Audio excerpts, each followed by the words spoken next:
Welcome to Combos from the Couch by LifeStance Health, where leading mental health professionals help guide you on your journey to a healthier, more fulfilling life. Hello, everyone, and welcome to our third episode of our series, The Couch and the Screen, where we explore mental health topics in TV, movies, books, and popular culture. I'm Nicolette Lianza, and I'm joined by my LifeStance colleagues, Laura McClure and Mikka McGhee. And on today's episode, we'll be covering the 2022 horror film Smile. Hi, Laura. Hi, Mikka. Hello. Great to have you Hi. both on. Let me start by giving a brief synopsis of the movie. Smile follows Dr. Rose Cotter, a psychologist played by Sosie Bacon, who witnesses a traumatic event involving one of her patients and goes down a rabbit hole of increasingly disturbing experiences as she tries to determine an explanation for what happened with her patient, as well as behind the deaths of several others. The movie was directed by Parker Finn and is currently streaming on Amazon Prime and Paramount Plus. Want to throw out some trigger warnings here. We're going to be talking a lot about suicide and trauma throughout the episode. Yeah. And so if you or anyone you know is struggling with thoughts of suicide or a mental health crisis, you can text or call 988 to speak to a licensed clinician who can help process those thoughts and develop a safety plan with you. And then if you have had a loved one or a friend or a family member pass away by suicide, you can Google survivors of suicide meetings to find your local meetings. Yeah. Thank you, Laura. I appreciate you adding that for sure. So as we jump in, Mikka, let's have you tell us a little bit about yourself. And you have a great YouTube channel, and also what got you interested in the horror genre. Okay. Yeah. So I'm a therapist in Lexington, Kentucky, and I specialize in trauma and ADHD. And I'm a mom. I have a 13-year-old daughter. So I guess that's some stuff about me. I am doing the YouTube channel. It's kind of in progress because I've actually split the channel into two different ones now. I have one that's more of the horror focus, and then I've split into a second channel that's all about mental health alone without the horror because it was getting muddy. So I separated those. And so I started the idea of horror hysteria because I was watching I think I was playing a video game, actually. It was several years ago. And I saw all these mental health themes and all these things. And I was like, oh, wow, okay. Some of that's right. Some of that's very stigmatizing. And I was like, I'm wondering what I could do with this. And I just started brainstorming and thinking it would be neat to look at things from the perspective of a clinician and then also look at it from the perspective of a horror fan. So that's how that started. And with horror, as far as like how I got into it, I think that I've always been interested in like spooky things, like as a little child. But I was a very anxious and sensitive child, which seems like contradictory to what someone would be into with horror. But I've learned a lot along the way with my channel and any of the information that I've been digging up about horror and psychology and mental health.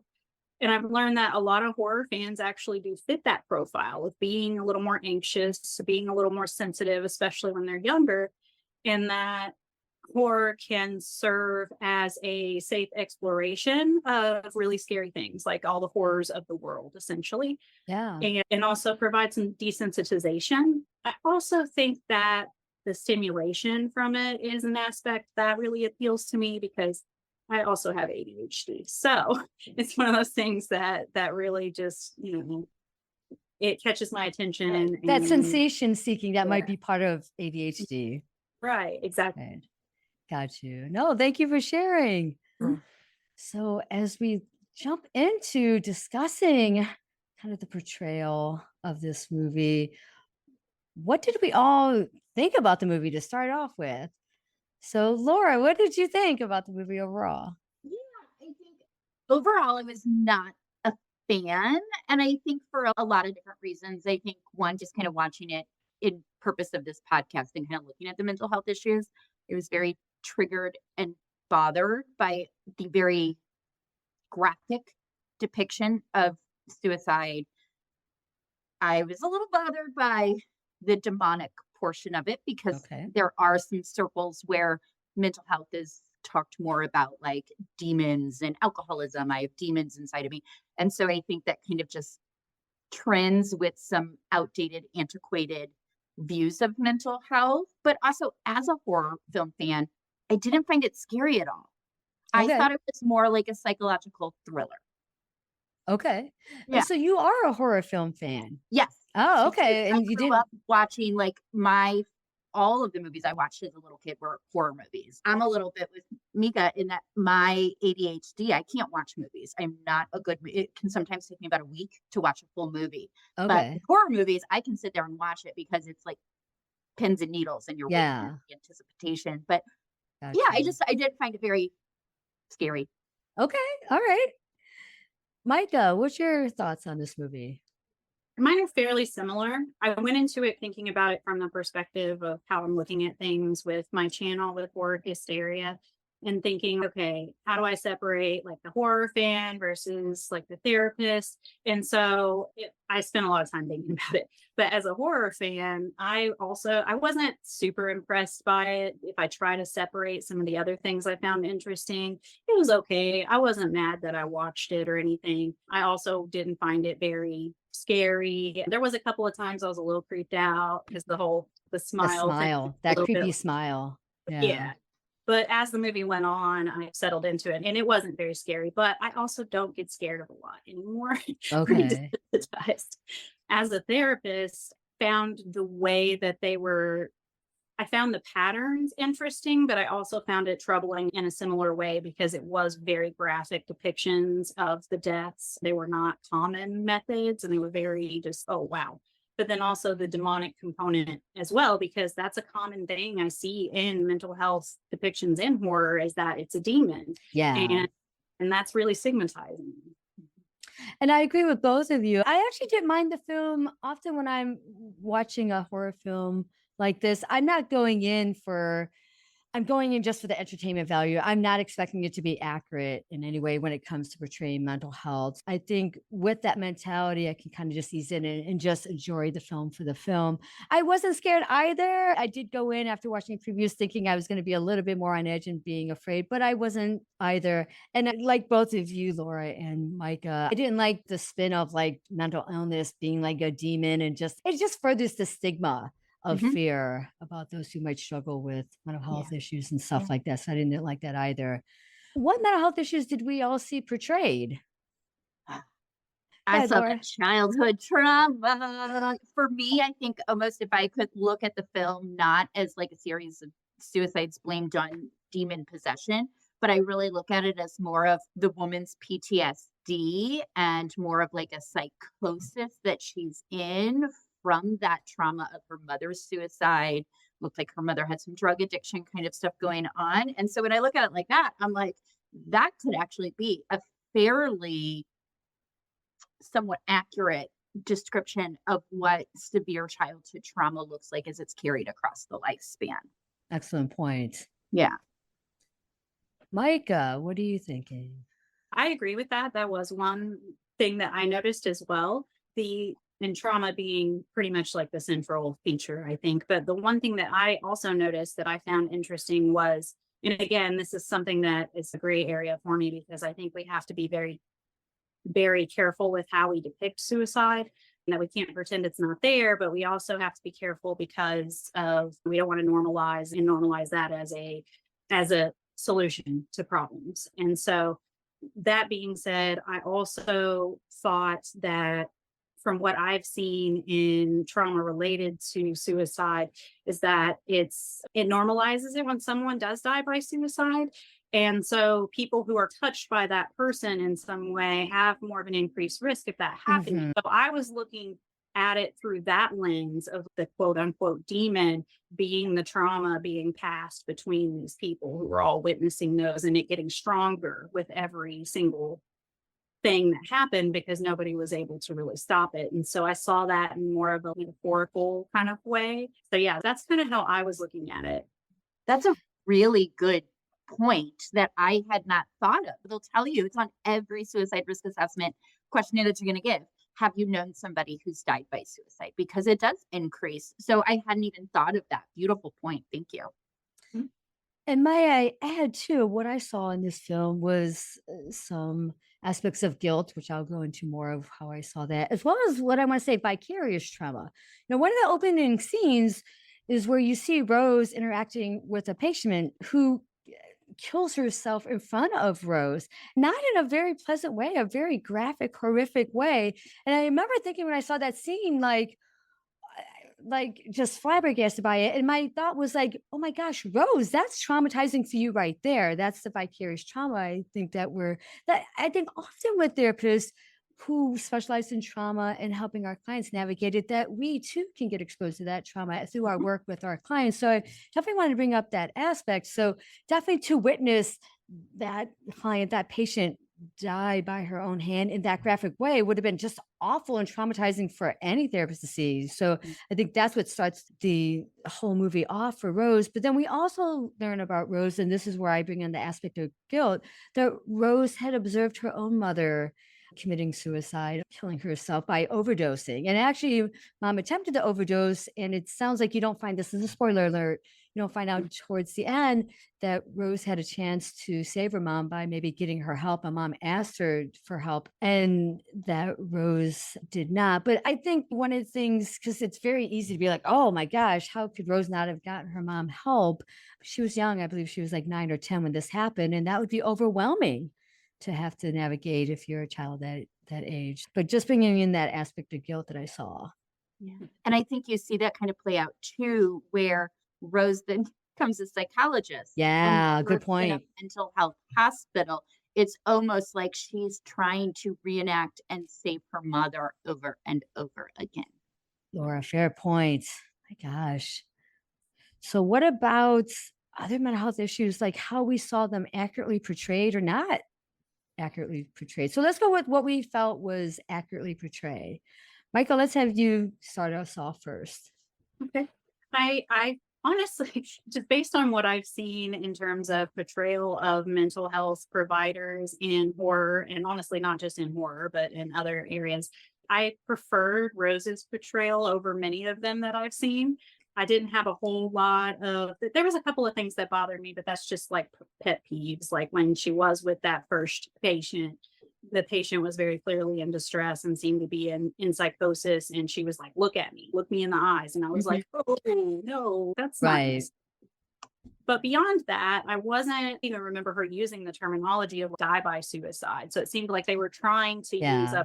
updated language the best they could. So I think that was more accurate. And then again, the pattern or more of the metaphorical kind of path that everything went down, I could see that as being accurate in a way, even though it was displayed in a very sensationalized way. In contrast, the inaccurate part being that it's a demon, it's a demonic. Mhm.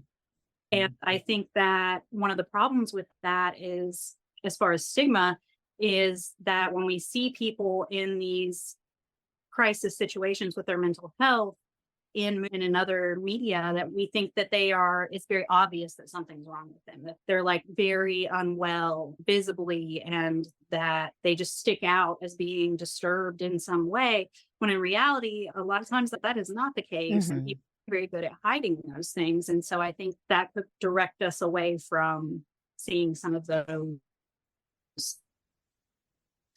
more subtle signs of something going on. So that's kind of where I'm at with accuracy. And then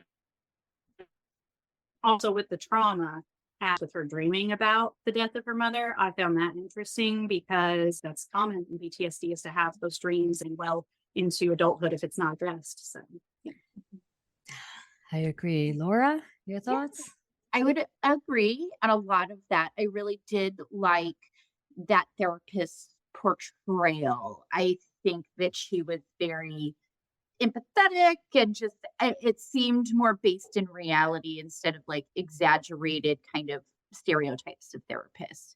I also, and this isn't like a great, yeah, you got this right either, but I think the portrayal of the work environment for mental health therapists was really accurate, where we are not always provided the understanding or the compassion and empathy and resources that we need to be whole and healthy for our Good clients. And I points. think you saw that in the way that her supervisor spoke to her. Like, Yeah. no, like, yeah, she should have had a week off, but that should have been done immediately. And it should have Yeah. been done with compassion.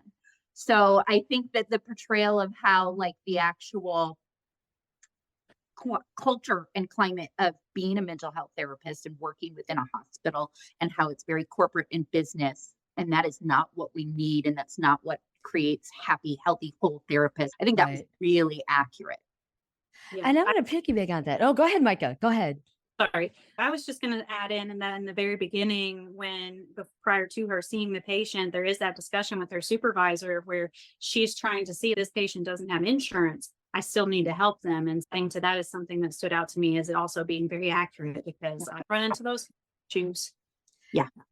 I definitely agree with you guys on both points. As a clinician who used to work in hospitals, I interned at a psychiatric hospital and I had went on and did admissions at a psych hospital. I agree with both of you as some of the accuracy with that. One of my points too, as I was observing the movie, is how we see Rose as she continues with the movie of descent into her own hallucinations and delusions of you don't know what's what and what she's seeing. Is it a delusion? Is it a hallucination? Is it real? A point in case that I'm thinking of is a scene where she's at her niece or nephew's birthday party. And it's weird because, and again, here I'm giving away some parts of the movie. There's a gift that her niece or nephew, I don't remember if it was a niece or nephew, but her sister's child opens up the gift from Rose, and it's Rose's dead cat, who her cat was very cherished to her. And it causes this whole scene. And even again, we see Rose in the hubbub of this whole scene falls through a glass table where I'm just like, why is no one doing anything? She just fell through this big glass table. It's, again, similar to in the beginning where she witnesses her own client commit suicide and nothing seemed to be, she wasn't caretaken at all. But my point of bringing it back to this is where we're starting to see some of the hints of her own descent into what's what. She's in her car and I think she's just trying to taking in, and her sister approaches the car and all of a sudden her sister like taps on the window and her head turns upside down. Is whoa, what just happened there? And I think that's the theme that we saw throughout the movie of scenes where we would see things upside down. It'd be coming into a scene and it would maybe a city scene and it was an upside down. And that felt very metaphorical as well.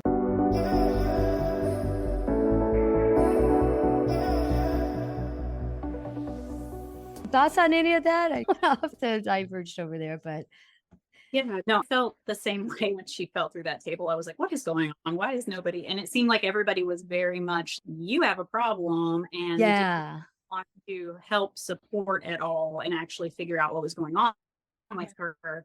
And I guess this is a little bit of a spoiler, but and when it gets closer to the end, her return back to her childhood home, I saw that as very significant in terms of addressing trauma and going back and sorting through those things. So I saw that as being a pretty strong metaphor as well. Just go back and figure all that out. So yeah, that's my Yeah, I definitely agree with that, especially like the end and the home and the fire and things. Cause I'm like, I do a lot of TFCBT with kids. And so I've had kids that want to burn their trauma narrative. Yeah. Yeah. And so for me, again, that was like, it was almost like if I could put aside the other stuff and look at it as Rose's childhood trauma and her process of processing it, I felt that was really beautifully done. And I do think that like visually that artistic cinematography of it did a really good portrayal of the chaos, delusions and psychosis. And because me as a viewer, I was like, oh my God, she's in the hospital and she's in the patient's room. And then I'm like, oh wait, it's a flashback. I was thinking it was real. And I had trouble identifying what's real and what's not. And I think that's a really good interpretation of what hallucinations can be like. I agree. Any other thoughts on how this movie portrayed mental health, or the accuracy or inaccuracy? Anything that we missed? Micah, other thoughts? I don't think so. I don't have anything else that really sticks out except, I think I've covered everything.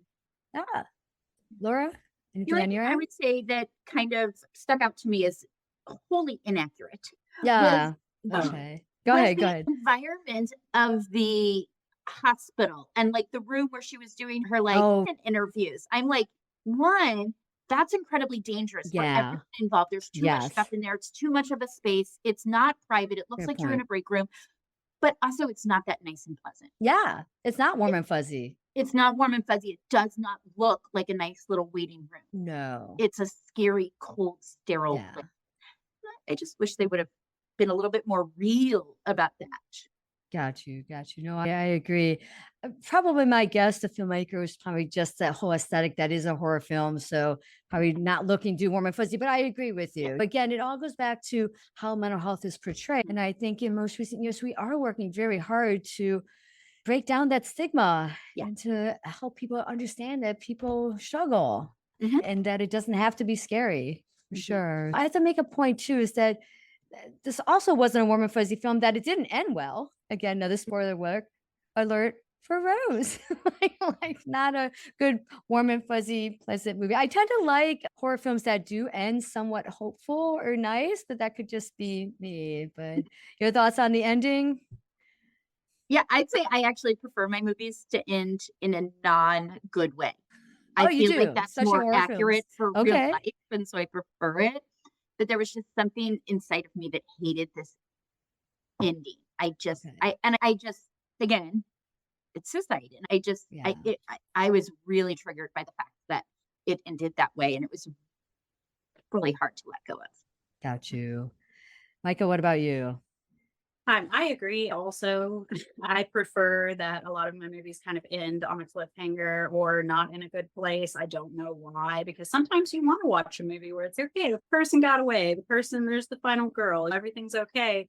But there's also this extra appeal to thinking, oh, everything's going to be okay. And then it's not. And you're like, what just happened? And I agree. It was one of those things where I wanted to root for Rose and I wanted her to be okay. And so it was triggering. I can definitely see that as being something that would be very troubling. But if I look at it from a horror fan perspective, I wasn't mad about the ending from that perspective. I guess it was just kind of, oh, all right, now we're left to our own devices to try to figure out what else happens. And let me bring up one other point. And I think this is me looking at this movie from a therapist's perspective. I was very aware of how triggering this movie could be for anyone who had struggled with suicidal thoughts themselves or experienced anyone else who through the loss of suicide, and just how intensely triggering this movie was for them. Which then brings me back to Laura. Thank you for plugging the 988 number, because I was very well aware that watching this, how maybe a lot of people probably couldn't get through the movie because it was too triggering. Not because the movie was too scary, as we all commented that we didn't think it was so much scary, but just the trigger factor with it. Yeah. Well, I thank you both. This is a great conversation to have on this movie. I want to say for our next episode, we'll be talking with LifeStance clinician Meredith Braden about the book Maybe You Should Talk to Someone by Lori Gottlieb. I'd also like to thank the team behind the podcast, Jason Clayton, Juliana Whitten, and Chris Kelman. And a special thanks to Jason Clayton, who edits all of our episodes. Take care, everyone.